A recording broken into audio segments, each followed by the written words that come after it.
Hey guys, how's it going? Kinwai here. Now on to the part 2 of the series on Guide to Hunter.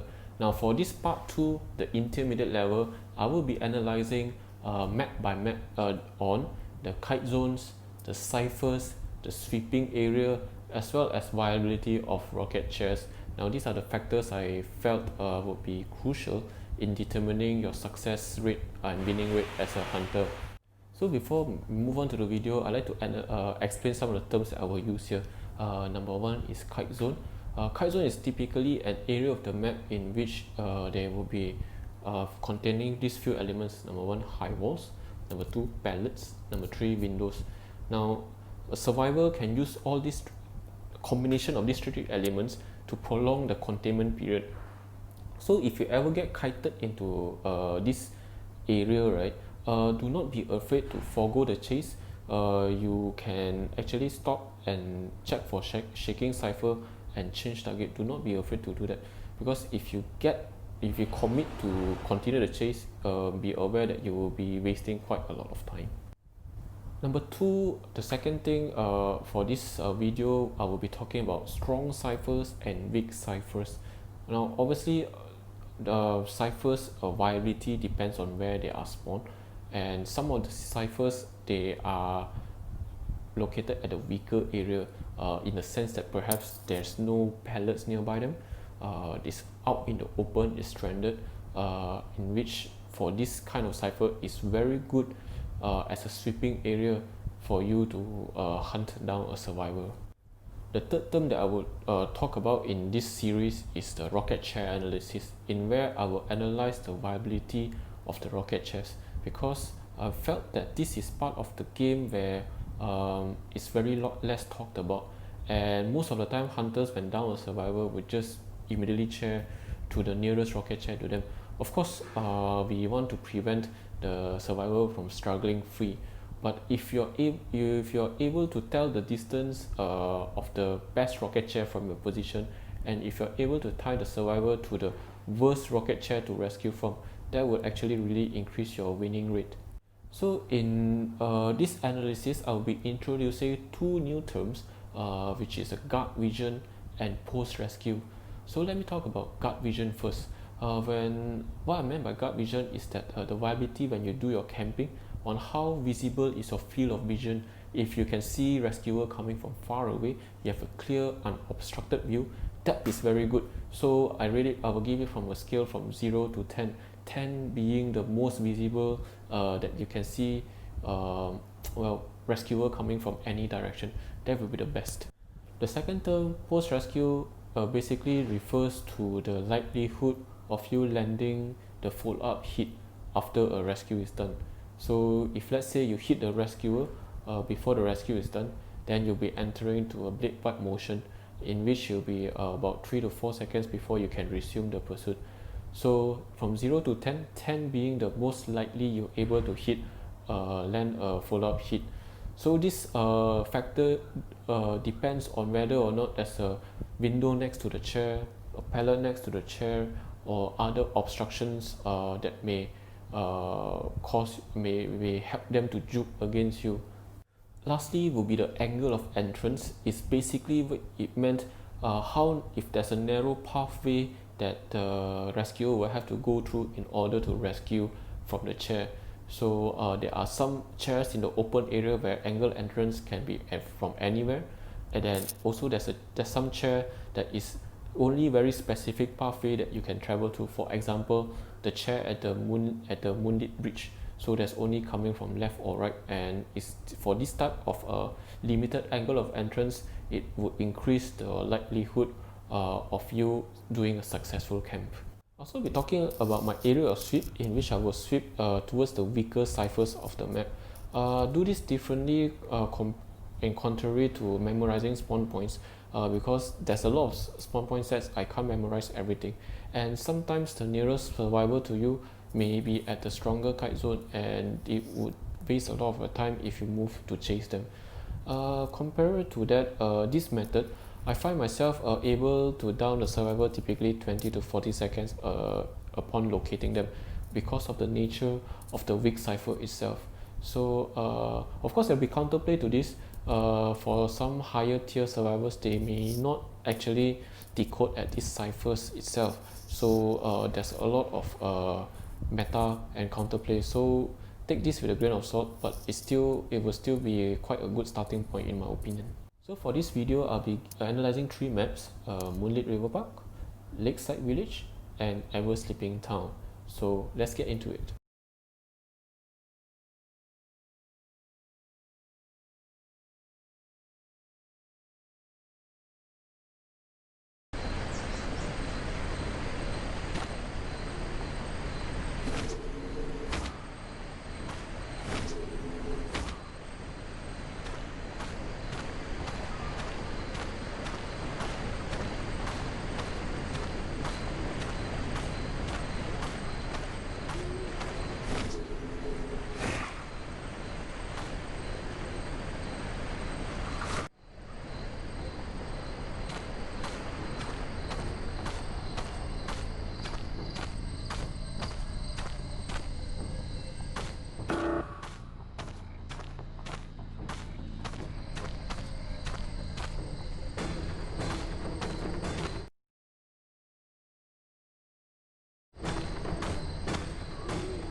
So that's it for the video this time, guys. My next video will be the intermediate part 2 on the remaining 4 maps of the game, which is the Red Church, Arms Factory, Leo's Memory, and Sacred Heart Hospital.